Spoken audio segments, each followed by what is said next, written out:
Nagselos ka ba kay Alden? Selos, masyadong mababaw ang salitang. Oo nga. Hindi ako hindi siya selos eh. It's more of it's just different.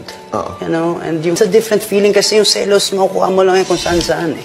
Ito ibang usapan siya eh. Aktor na si Daniel Padilla nag-react sa viral videos at photo ni Catherine at Alden na talaga nga naman napaka-sweet sa isa't isa.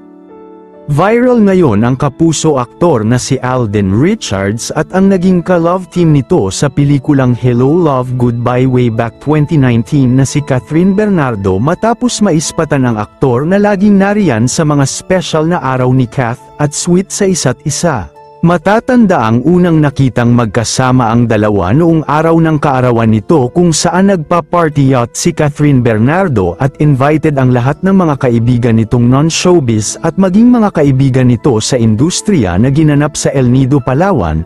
Talaga nga naman daw nag-effort ang aktor na makapunta doon at nag-trending din ang pag-alay umano ng kanta nito kay Kath at aniya pa ay hindi daw niya karaniwang ginagawa ito kung hindi lang para kay Kath. Makikitang tuwang-tuwa naman ang aktres sa ginawang ito ni Alden.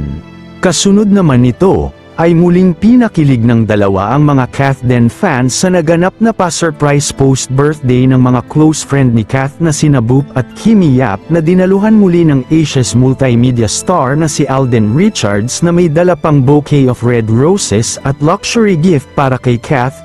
Kitang-kita naman sa aktres na nagulat ito sa pagdating ni Alden dahil hindi siguro inaasahan nito na pupuntang muli ang aktor. Samantala ilang netizens din ang nakapansin sa parehong black ring na suot ng dalawa sa kanilang right hand na sinasabing couple ring daw ayon sa mga netizens. Ngunit ang mas nagpakilig sa mga fans ng dalawa ay ang pagbibeso umano ni Alden sa aktres bago nito ibigay ang dalang flowers at gift para kay Catherine. Sa isang video naman ay spotted ang dalawa na super close sa isa't isa habang yakap-yakap ni Alden si Kath at ganun din naman ang aktres kay Alden habang kinukunan sila ng litrato ng mga kaibigan nito.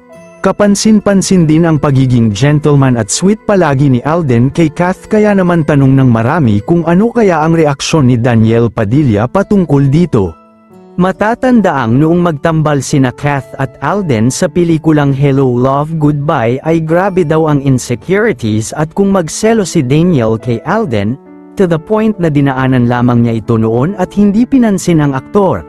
Ayon naman sa panayam kay Daniel ay hindi naman ito nagseselos sa ginagawa ngayon ng aktor na si Alden Richards at kung saan daw masaya si Kath ay masaya na rin ito para sa kanya. Nasa'yo na kasi dati hindi mo pa minahal, huwag kang bitter ngayon kung may ibang naaligid kay Kath, deserve mo masaktan ngayon Daniel. Masakit ba DJ sa sobrang gwapo ng ipinalit sa'yo? Kayo mga ka-showbiz anong masasabi mo sa videong ito? Mag-iwan ng komento sa ibaba. Maraming salamat po sa panunood.